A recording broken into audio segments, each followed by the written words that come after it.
We are going to be looking, having a little retrospective look through lots of geek films that are fond in our hearts and maybe not so fond. This week we are looking at the Phantom Menace. We're looking at the first Star Wars prequel, Episode 1, the Phantom Menace. Now, let's just explain a little bit. Some of you are probably thinking, why? Why on earth are you doing that? There's a couple of reasons. First of all, we wanted to do, if we're going to go through a series of movies like Star Wars or Harry Potter or whatever, we've got to do it chronologically. It just makes sense. So unfortunately, that means getting through some of the turdy things or things that people don't like so much, taking the rough with the smooth. But also, I thought maybe it'd give us an opportunity, because I bet each one of us could come on here and do 3 hours about how crap the Phantom Menace is. But I thought maybe we'll see something in there we've never seen before, something positive. So I took it from an angle of trying to write a pros and cons list. Now, unsurprisingly, the pros list's pretty short. I mean, it's short. There's no other way of saying it. But the pros list is endless. I mean, I had to cut myself off. I thought that's enough. You mean the cons? The cons list. I had to cut myself off from the cons, man, because I was like, Okay. Well, so basically, we decided that what we were going to do is going to have a retrospective look at some of these films, because even though the Phantom Menace and all the people was disappointed at the time, we give them a look now with the benefit of hindsight, having seen all 9 films as well, and we thought we'd give them a really fair crack of the whip. So no preconceived judgment. We're looking at them with fresh eyes and an honest, fair crack of the whip. So, gentlemen, what did you think of this piece of shit? I fucking hate it. As soon as I put it on, I was like, why did I? Oh, God. Oh, do I have to watch this? And I did. I made it all the way through. Yeah. I had to do it in 2 parts. I had to take the dog for a walk halfway through because I was so angry. I was grateful to have the notes to make as I was watching it, to take my eye off the screen, because it's just offensive on so many levels. I mean, yeah. I mean, I wasn't as harsh as you two, obviously, on it, but I didn't mind watching it again. I've got to say, I wasn't as against it as you guys were. I didn't mind it because I hadn't seen it in a while as well. I actually did, and because we were doing it for this, I thought, let's have a look at it again and fresh eyes. Okay, just for the people out there that haven't. Can we just get something over and done with before? Because I think it would be wrong for us. Look, we're 3 white guys watching this film, but I think it'd be wrong for us not to mention it. But also, I don't think we're qualified to talk about it too much. Anyone else feel like there was some moments where maybe it was a little bit racially insensitive? Yeah. In a nutshell, yeah. Okay, cool. Just some choices that it's just somebody's job. Somebody's job to watch it and go, now, is this going to be misunderstood on any level? And if it is, then why leave it in the film? You've just got to. I honestly don't really know, other than maybe it was one guy who just kept pushing. Like, why have we got all these alien languages? Make that right. That one's Japanese. That guy's Jamaican. Done. We're done. No, we don't need to talk about it anymore. Then we don't need to spend all the money on the subtitles. We just make them talk in a funny accent. I've no idea what the creative choices were. I don't understand a lot of the creative choices in this movie at all, other than while I was doing a bit of research for it, I came across this behind the scenes. It's all you need to know. All you need to know is behind the scenes, and George Lucas is there. Remember, George Lucas came out of retirement to direct this film. He believed in it that strongly. And there's a bit of him behind the scenes, behind camera, and he's looking at something that Ahmet Best is doing, the guy who played Jar Jar Binks. And he was like, we definitely need to do this because Jar Jar Binks is the funniest thing we've had in any Star Wars movie so far. That's honestly what he said. That's what he thought. At the time he was filming it, he really thought this was going to knock everybody's socks off and be the best thing ever. So it just, I don't know if it's a deluded billionaire thinking he's still got the chops to direct another movie and strike oil again. I don't know, man. It's odd. There's so many things in this. I think there's good things and bad things in this thing, and it's all over the place. Really, after watching it again, there's some. Where's he going? What's he doing? Disney didn't like him criticizing it, so they've just wiped it out. Yeah, yeah. Disney have get away from the windows. See a red dot. Why are you sat next to a window, man? When we're talking about this, it's appeared again. Oh yeah. Sorry, right, guys. But anyway, yeah, I didn't intend to sit down and slag it off. But if there's ever a movie that makes it easy to do so, it's this one. Yeah, that's fair. For numerous reasons. Okay. But let's see how this goes. Right, so the best way of going through this, I guess, Chris, I understand you've got some pictures. So why don't you take us through the film, and I guess we can pass judgment and comment as we go along. Right, okay. So opening crawl starts as always, episode 1. Phantom Menace is loaded. Right there. Right, go on. It actually is. I mean, what's with the title? I know what it means. I think, it implies that there is a Phantom Menace out there. Is it Palpatine? Spoiler alert, the Emperor. Is it young Anakin? Spoiler alert, Darth Vader. The Phantom Menace. Is it Padme? There's all kinds of people it could be. But what a stupid title. In my opinion, it's just a stupid title. It doesn't make me go, well, again, I mean, the original idea for this, I'm a bit of a defender with stuff like this, I guess. I didn't realise how much. But the idea is it was based on serials, the old-fashioned serials. And they did have titles like this, all the old Flash Gordon things. They had titles like Phantom Menace. Yeah, all that business. Yeah. So that is what this film series is based on. Now, because we're all fanboys and there's loads of fanboys out there, I kind of get that when George Lucas does say, I made these for kids and that. But I also you've got to look at this thing about all the trade taxation routes and all this stuff as well. This got massive criticism when it came out, didn't it? Because I said people were taking the kids to see it and they're like, what is all this opening crawl about? It's all on about tax disputes and all this stuff. And you think, it's not really, kids aren't going to know what's going on, with that stuff. So there's for and against all this stuff. But more confusingly than that, though, it's like, okay, hang on, George, I think we might have lost the kids, man, with this trade dispute bullshit. What are we going to do? Oh, stick a giant pod race in there. Stick a funny walking, Okay, so let's go through it in order.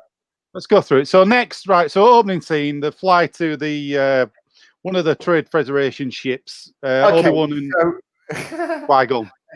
The droids.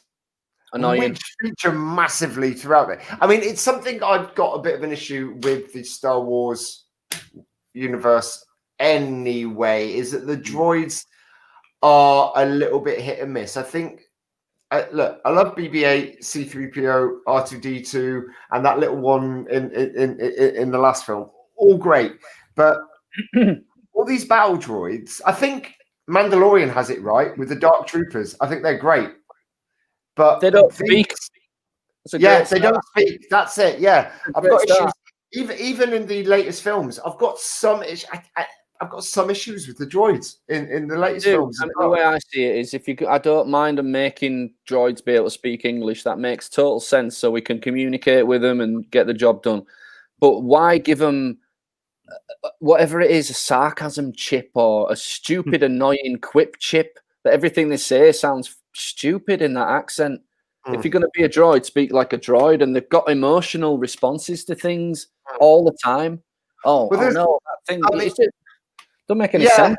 I mean, there was a scene like one where there was these three little droids that had like a little sort of slapstick scene together, like it was like the Three Stooges, and I was just like, why? It's just, it doesn't stand up for me. Again, it's coming back to that. It's trying to put a bit of comedy into it, and that's why, we're going to talk about it anyway, Jar Jar Binks. We'll get onto it in a minute, but that's why there's little bits where they're trying a bit of humor, and it's just not. It's not hitting, is it? Do you know what? It's not little bits. It's an attempt to make this guy have something funny to say or do every second he's on the screen. That's the problem with it. So he never shuts the hell up. And he's not funny from the start, and the joke wears thin after about 3 seconds, and then you're stuck with him for 2 hours. Yeah, we'll get on to it. I think we all know people who are like. We've all got a friend that's like that, and if you don't, you probably are that friend. Because here's the. I don't know anybody like that. I feel really sorry for the dude, man. I mean, I'm in real life. Dude, he got bullied. He's seriously became a mess, and he's not the only person that's been in Star Wars that's been destroyed by being in Star Wars. There's been some quite recently. Years later, he's still getting shit. It's just ridiculous. Personally speaking, the guy did his best with what he was given, and it wasn't controlled by the people who were directing it. But how do you tell George Lucas is wrong when he's the person directed it? He invented Star Wars. He's a billionaire. How do you say, George, this is shit, mate? Like, can't you see it's terrible? There must have been some people on that.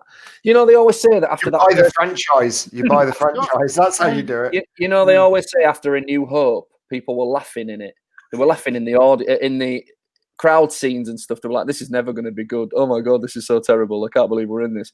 And then the joke were on them. I feel like that isn't the case with the Phantom Menace. It's like everybody was surely thinking this ain't right. You know, I mean, to be honest, though, to be completely honest, it's like maybe you didn't know at the time it was going to be received like this. There's a documentary about episode 1, an hour-long thing, and at the end of it, he even says, "I don't know if I've done too much here. You know, he's put too many things in it and all that." So even he didn't know. I mean, nobody knows when they're making these films. I don't know if it's going to be a massive hit. I mean, look at when you're just sitting there counting the ticket admissions for that film. And you're not actually speaking to people that watch the film. You just count it. How are you ever going to know that you were wrong? Unless people say, George, that was a terrible movie. Because if you look at the ticket sales, when it came out, we all went to see it. I was over the moon when the trailer came out. Yeah. I worked at the cinema. I must have watched that trailer 30 times. I got people I knew that liked Star Wars that didn't know the trailer was coming. I sneaked them in to watch the trailer. You know what I mean? So it's just I don't know. It's just...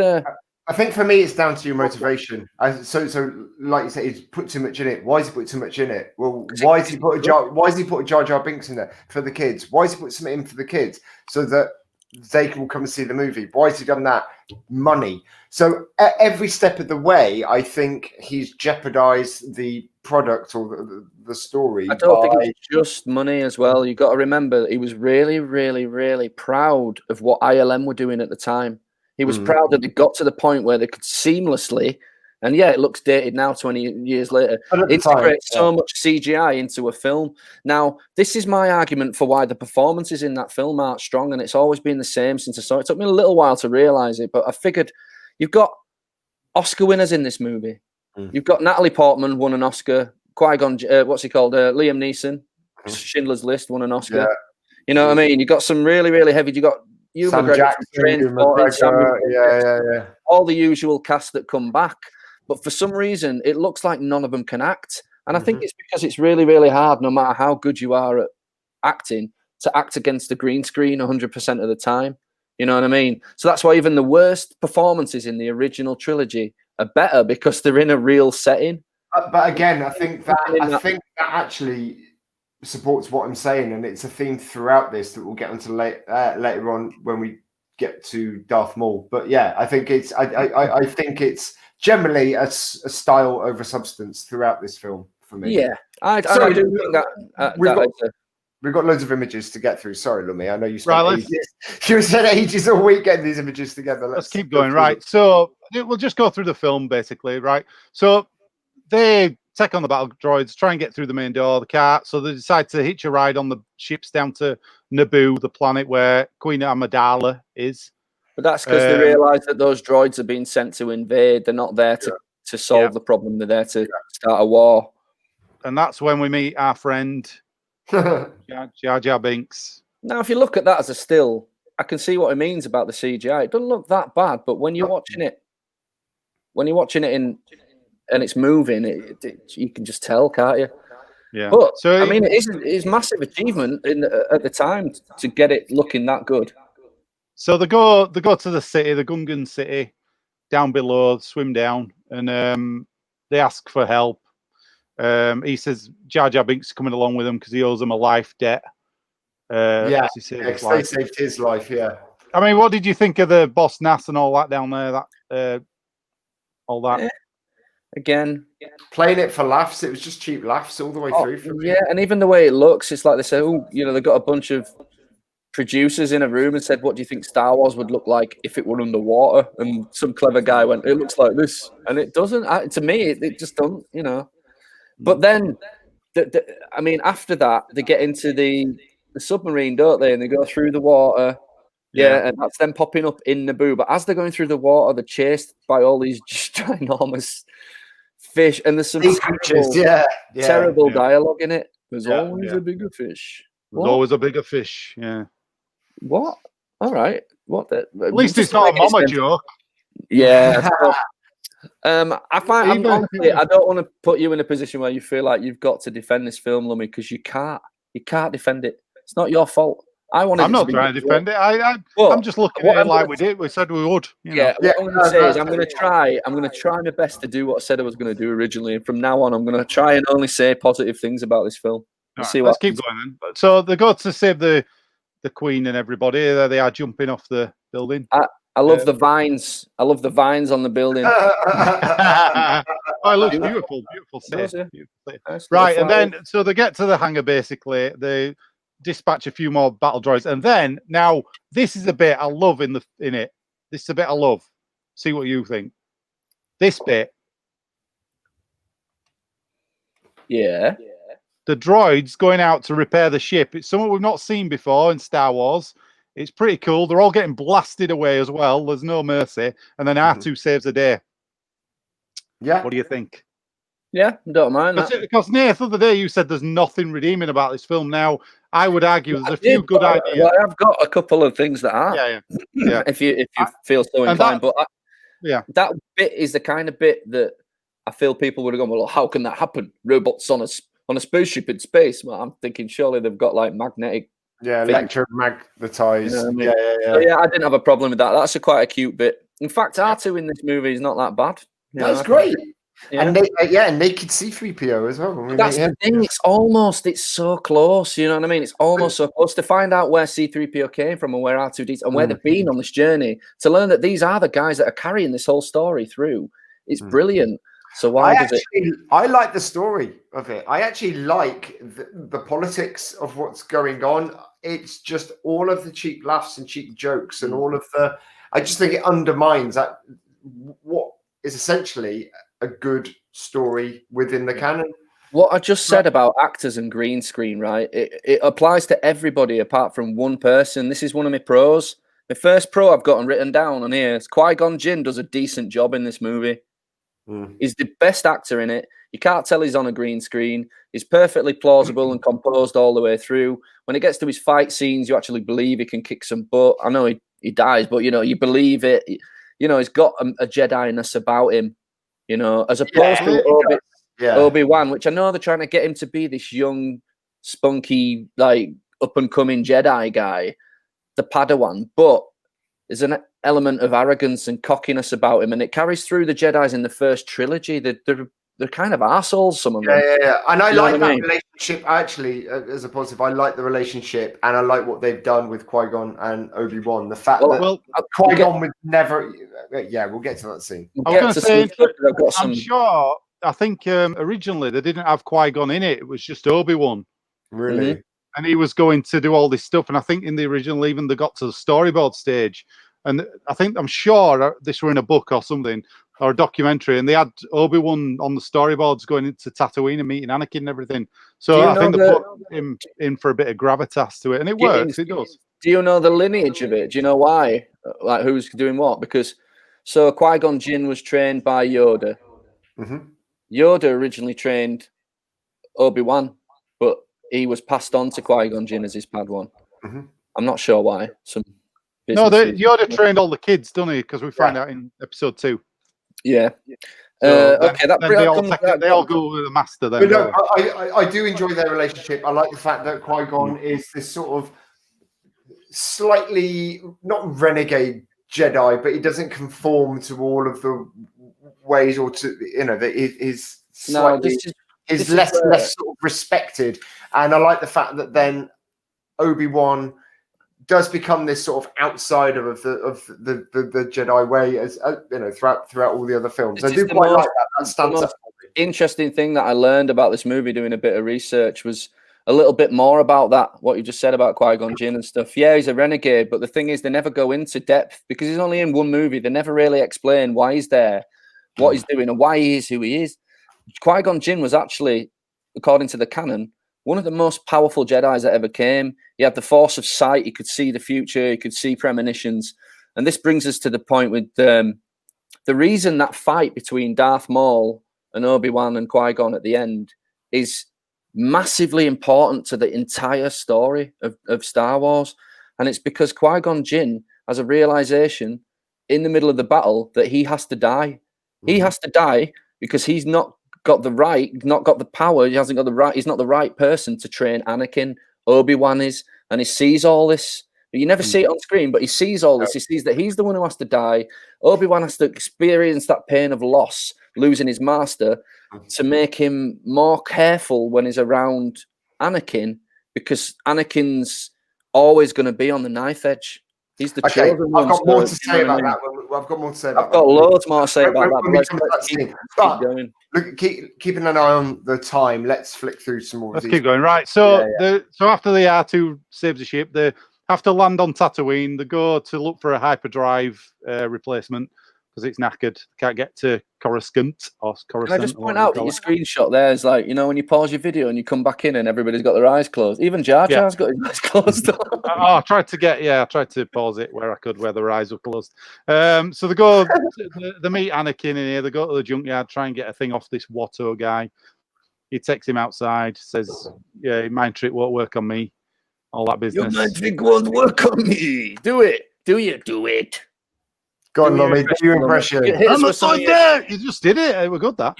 I'm a Toydarian. My tricks don't work on me. Only money. You think you're some kind of Jedi waving your hand around? There you go. That's good. Yeah. Carry on. Which I quite like the character. I quite like him. I think. It is a good character. You're right. Different species, not seen it before. Then we meet little Anakin and Padme's talking to him. Oh man, this kid is so annoying. Yeah, it's just, I mean, it's when you're given a small, it's like the Harry Potter films, but for some reason it just didn't, because there's so many kids in the Harry Potter film, the first few Harry Potter films acting quite badly, it kind of, they blend in with each other, but because you've got some big hitters and some good actors in this film, this kid just sticks out like a sore thumb. But again, you're talking how much experience has this kid A got at acting and B got at acting against the frigging green screen? Because that ain't easy for anybody. Get it. But that's something you have to consider when you're throwing millions at a film. I'll tell you that kids so much to do. The documentary I mentioned earlier, the hour-long thing, episode 1. The choosing between him and another kid, and all the production people go for this other kid and say he'd be perfect. And I think Lucas picked Lucas. Yeah, do you know who it was? Who was the kid? Was he somebody famous? No, it was an unknown, I think, at the time. But that documentary, if you watch it, is worth. As an actor, Star Wars has the power to ruin lives, don't you think? Mm-hmm. Yeah. I mean, even Obi-Wan, even Alec Guinness, technically, he's only really in the first film. Pops in a few as a Force ghost. But he detested the movie. Like, it didn't ruin his life. He was such a respected actor. But people like Jake Lloyd, Hayden Christensen, Ahmed Best, all these people who were ridiculed. What's she called? Kelly Marie Tran. Yeah. If the Star Wars audience doesn't like a character, they can't just leave you alone. They've got to ruin your life. And I think that sucks. And that's where I think being a geek is a bit, bit of a shit thing sometimes.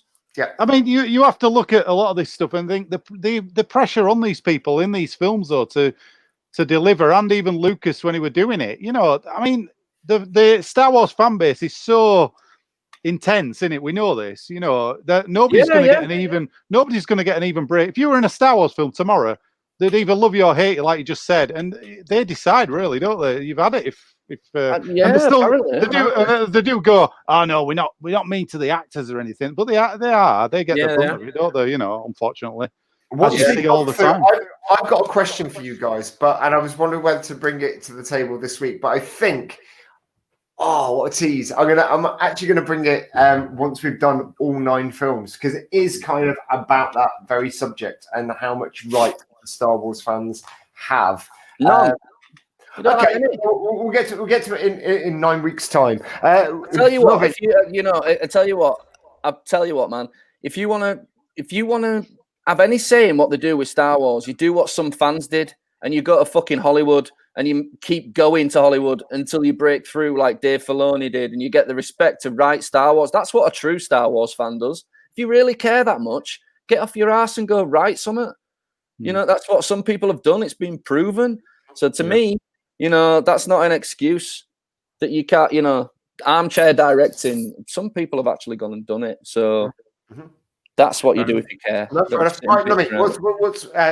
I think we're about 5 minutes into the film at this point, aren't we? No, we're all right. We're not going through the whole film. We don't have to go through the whole film. Okay, right. Here we go. So they go back to Anakin's house and C-3PO. Now, I think I liked this scene with C-3PO, how he was built and everything. I don't know whether it should have been Anakin who built him. I think that's a bit too, you know, he'd know he worried later on. Yeah, exactly. But I also think they made a massive mistake by not having C-3PO in the entire film with R2 from the get-go.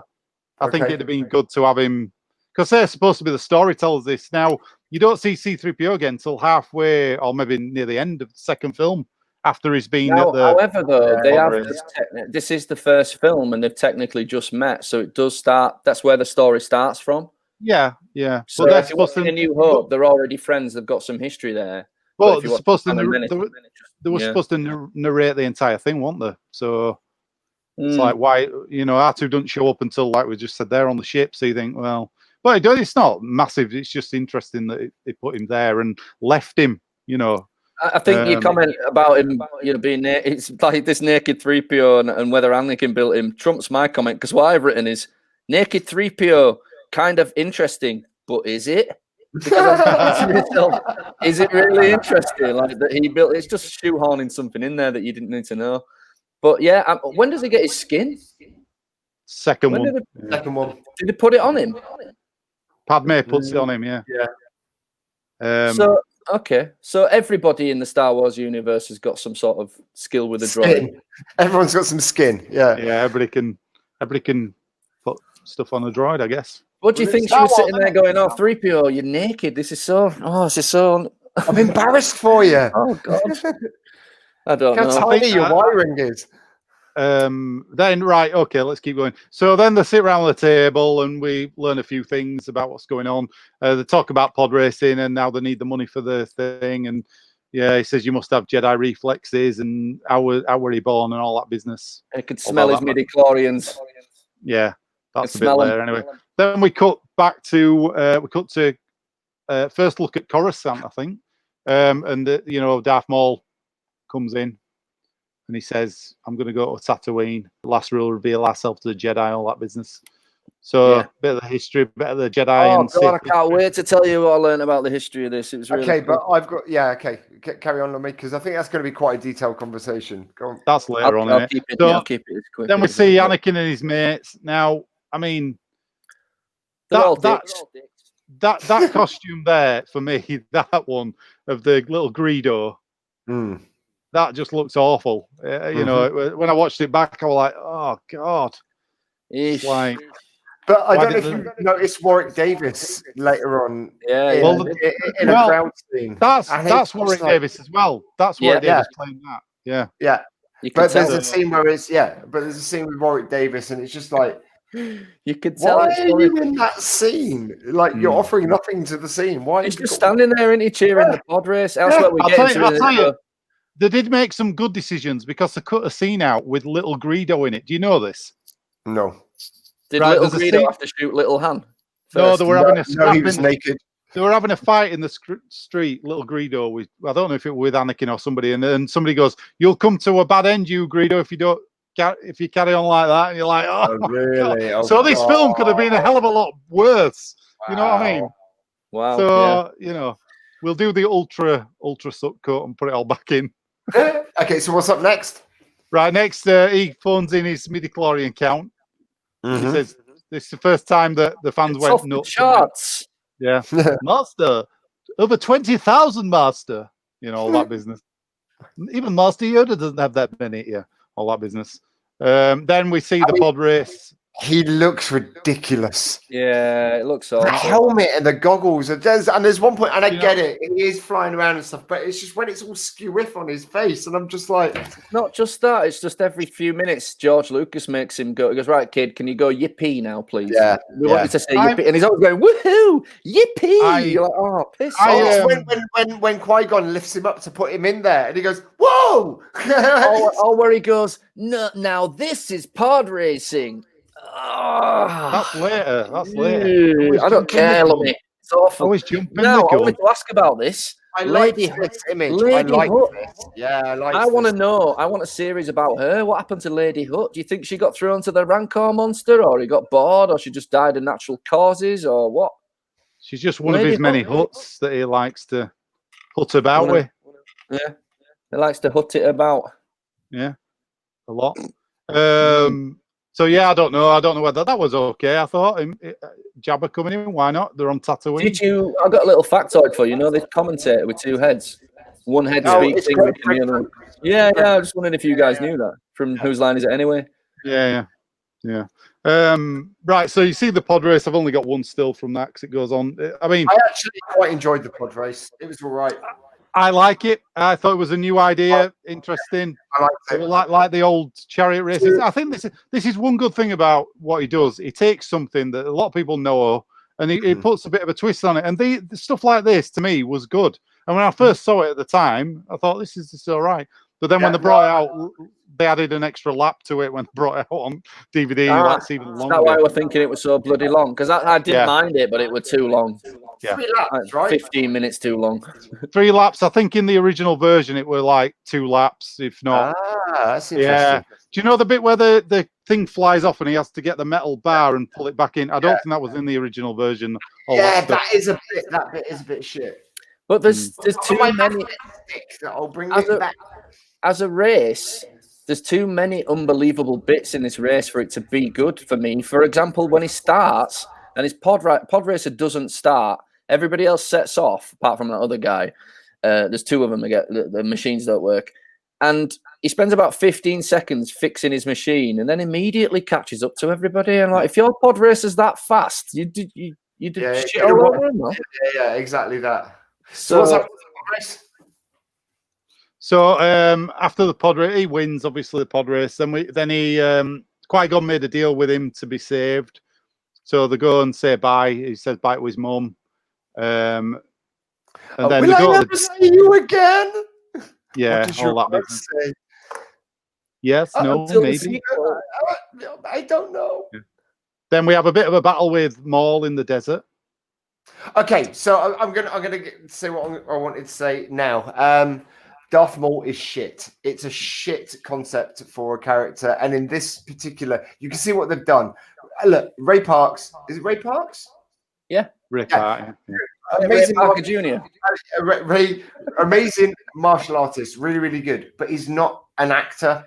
And what they've done is they've built this concept of having this guy with a double-ended lightsaber who can do kick-ass martial arts stuff, and they've built everything around that. And as a fight director, I would much rather see a few simple moves done brilliantly than fighting for the sake of fighting, and it undermines the entire story in this. I remember seeing an interview with him where he was that scene where, and I know it's coming up later on, the scene where Qui-Gon gets killed and he's pacing up and down behind the sort of force field thing, and he was like, oh yeah, I was told to pace up and down like a tiger. And I'm like, great, brilliant. Whereas you're not approaching this from the point of view of an actor. It's like acting by numbers, and it comes across in the performance throughout the whole film. So you take something like The Mandalorian that we talked about 2 weeks ago, the last episode, the fight between Mando and is it Moff Gideon?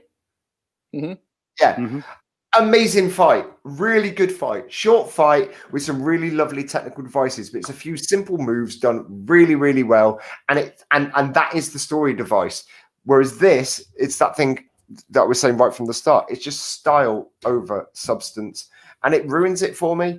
Ruins it. I don't find Darth Maul scary. I don't find he's like Darth Vader scared the shit out of me when I was a kid because everything he did was simple. And it was the problem is with Darth Maul is that you've got an example of what could be a really good. I'm just going to talk about what I was going to tell you about. So I learned about this thing called the Saga of Darth Maul, which explains why he's a really good character. I wasn't expecting you to say that. I do agree. I think that the acting performance is pretty shoddy. Fighting looks great. No, it doesn't. Clearly, the fighting's it's appalling. It looks pretty, but it doesn't tell a story. The only bit that tells a story in that whole fight, because like you said yourself, the bit that they were trying to do with Qui-Gon, that doesn't carry in the film. I'd have loved if it did. The only bit that does work, the only bit that does work-ish is where Obi-Wan flips up and takes Qui-Gon's lightsaber, because that's the only way that you're going to be able to kill Darth Maul, because you set him up as this guy that can't be killed at all. So you could, with that sort of the trick of using the weapon that he didn't realize he had. That's the only bit in any of that fight that stands up. Now, Darth Maul is a problematic character because in the canon he exists, but in the movies he only exists in Phantom Menace and Solo. Spoiler alerts. Anyway, now the plan for Darth Maul since the Clone Wars cartoon came out is actually pretty ambitious. So I don't know if you guys know this. Maybe I alluded to some of it. I told you a little bit of it. Darth Maul is from a planet called Dathomir. He's a Zabrakian, right? So they have those characters with the horns and the heads. They do appear in the games, and I think there's a couple in the Mandalorian and stuff like that. But basically, his mum was an ally to Darth Sidious when he was a kid. And when Darth Sidious took Darth Maul away from his mum, because he'd promised his mum that he was going to be her apprentice. She was going to be his apprentice. And he reneged on his deal, saw the force potential in Darth Maul and took him away and trained him up. He fueled his hatred and he found his way to the dark side quite naturally and quite easily with a little bit of pushing. So he then becomes a really, really foreboding warrior. This is before the Phantom Menace, just before the Phantom Menace. And it's still very secretive. Nobody knows who this Darth Maul is. You're talking about that point where the Sith are still hidden, aren't you? You know what I mean? Like I said, we can finally reveal ourselves. So now what's interesting about it is after he slays Qui-Gon Jinn in the battle, he's chopped in half by Obi-Wan. And we assume in the canon of the movies, done. That's it. That's the end of it, right? But that's not the case. What actually happens in canon is that once he falls down the bottom of the shaft, his bits are picked up by robots, by Palpatine, the same way as Anakin's were on Mustafar when he got chopped to bits. His body is rescued, but he's absolutely fucked. He's chopped in half, and it takes 10 years for them for him to come back from this, right? So he's been healing. He's had the droid legs all fitted to his body and everything. I think in some incarnations they're actually like spider legs underneath him. It's weird. But anyway, he's absolutely fueled by hatred for Darth Sidious because he learns that Darth Sidious, while he was poorly, Darth Sidious took on another apprentice, Darth Tyrannus, Count Dooku, yeah? So he's pissed off with Darth Sidious and chasing them around, but also absolutely wants to kill Obi-Wan. So after the events of the Clone Wars end, and Obi-Wan gets given Luke to take to Tatooine, we now know Luke is the chosen one, not Anakin, right? You got to remember that. Darth Maul spends a great deal of time tracking him down. Lots of other things happen. Darth Maul is the guy who took over Mandalore, as in the cartoon, as in what we just saw in The Mandalorian. He was the guy who started a group, and they took over Mandalore. They messed them up. They messed up all the Mandalorians, and he lived on Mandalore for quite some time. Anyway, this is all in the journey as he's trying to come back to find Obi-Wan. He ends up on Tatooine, and this is what sounds really cool. This could happen, and this is why I'm telling you about it. This could all lead into this Obi-Wan. Darth Maul could pop up in whatever they want now. We know he's alive, right? So after he gets overthrown on Mandalore, he witnesses the events of Order 66, and Maul does an Ahsoka and abandons his title and abandons the Sith in anger at Darth Sidious, and he becomes his own entity, starts his own group. He takes his own brother on as his apprentice, and basically he tracks down Obi-Wan to Tatooine, where he learns Obi-Wan is looking after the Chosen One from afar.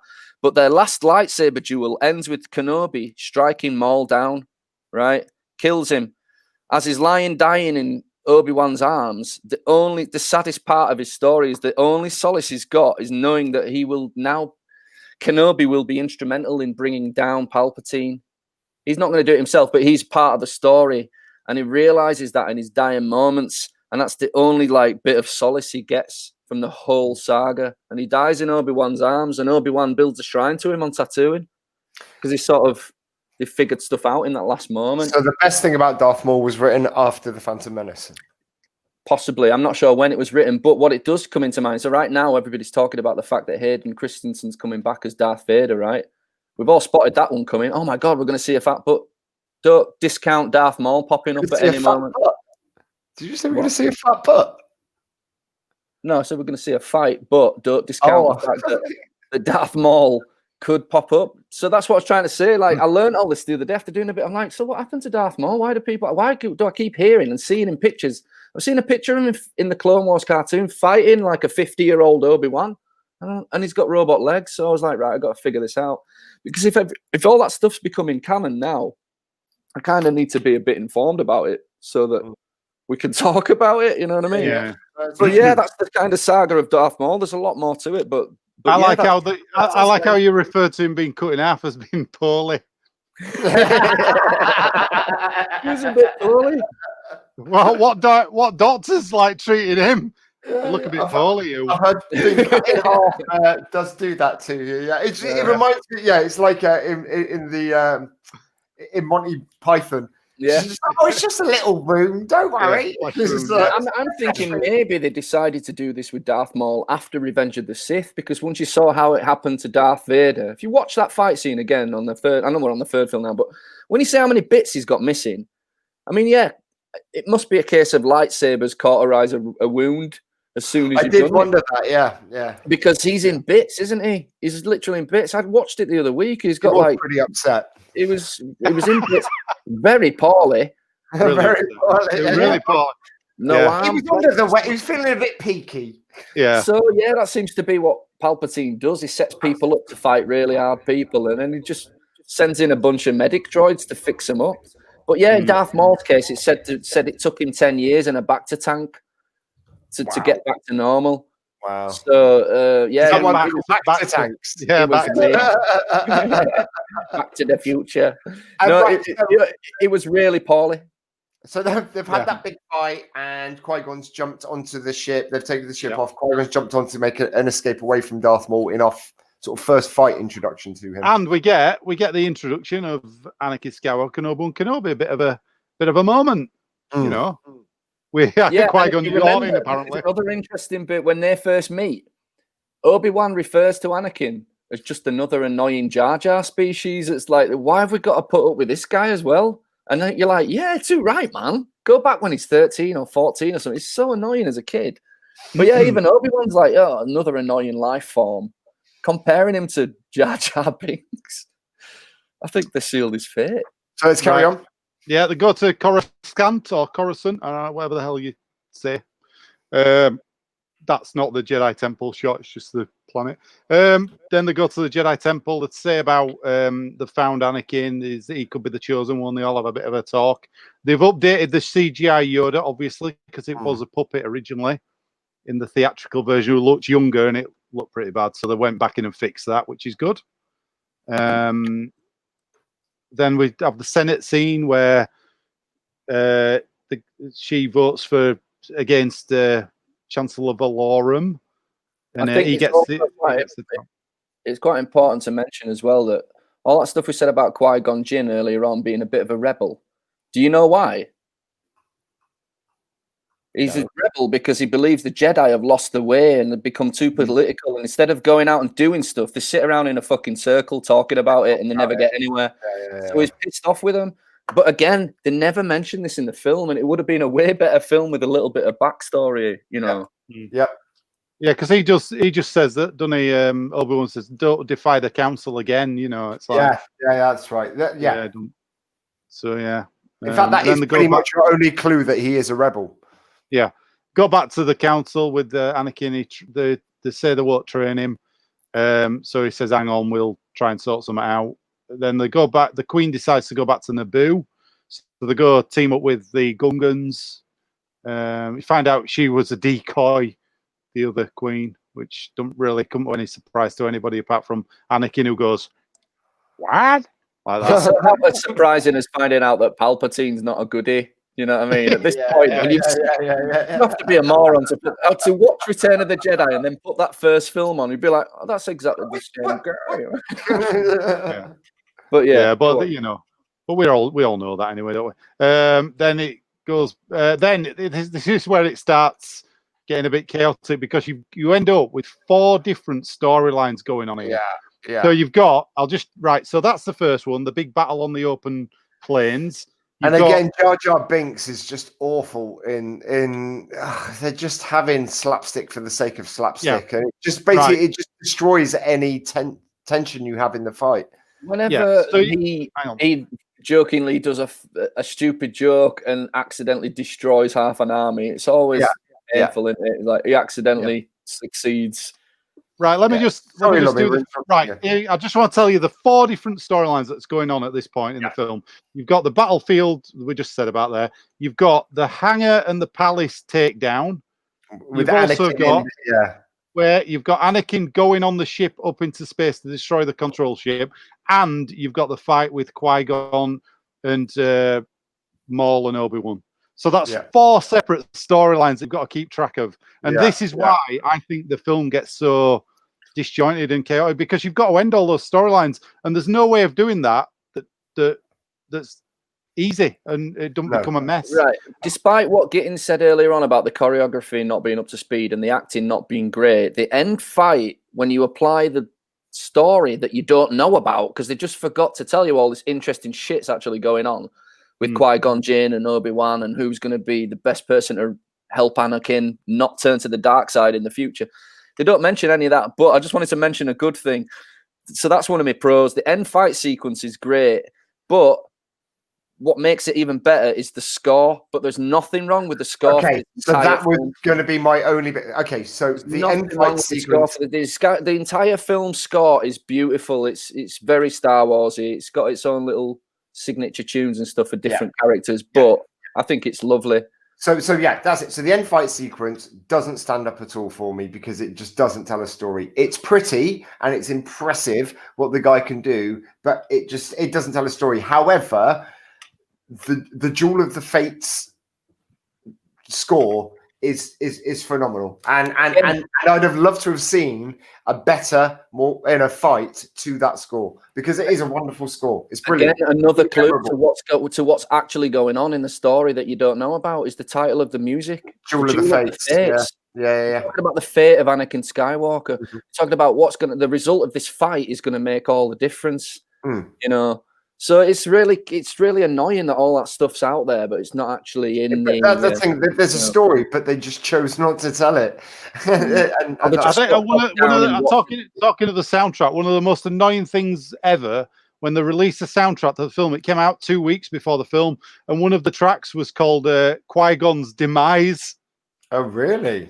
Yeah, or Qui-Gon's Funeral, or whatever that was called. You're like, what?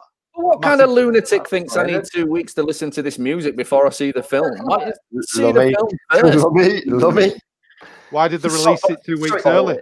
Just there's something I did forget to mention talking about sounds was this film is littered with fart noises. Yeah. Fart noises for the sake of fart noises, and I'm just like, oh, for fuck's sake, guys. Sorry, carry on. Especially that one where Qui-Gon dies. Yeah. In fact, I've got a shot of that. Wait a minute. Look. Oh, I think I've just followed through. That's a wet fart face, that, isn't it? He's not sure of what's happening.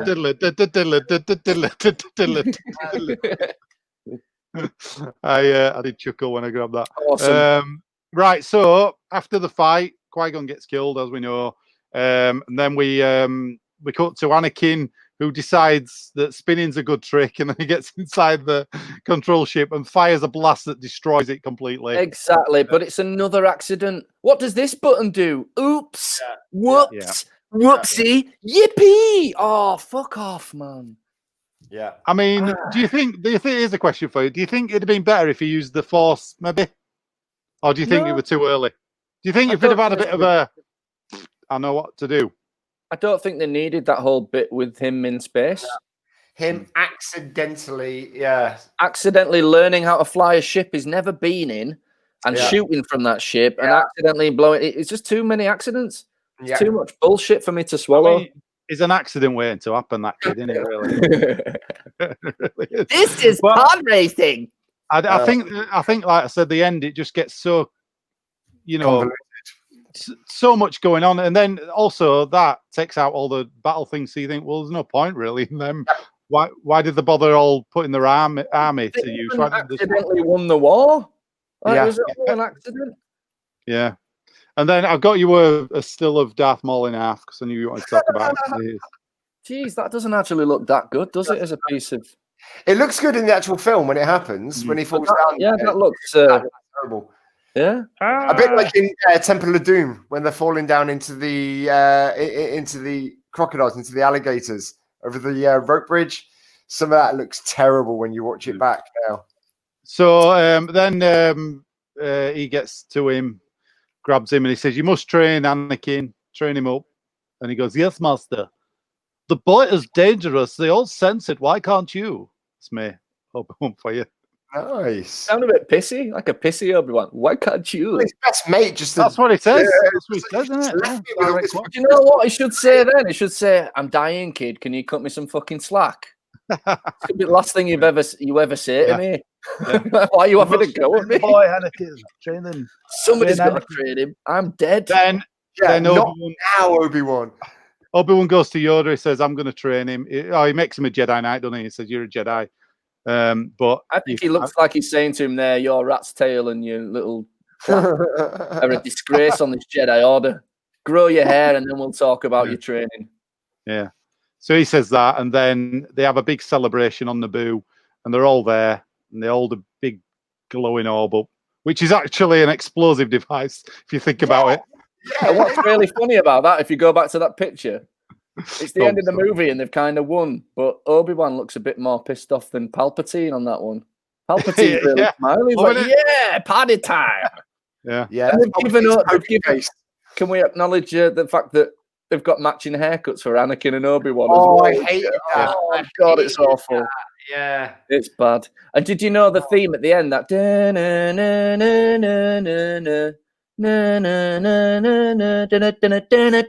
all that, is actually a major key version of Palpatine's Emperor's theme. Yes, they've transposed it from major to minor, minor to major.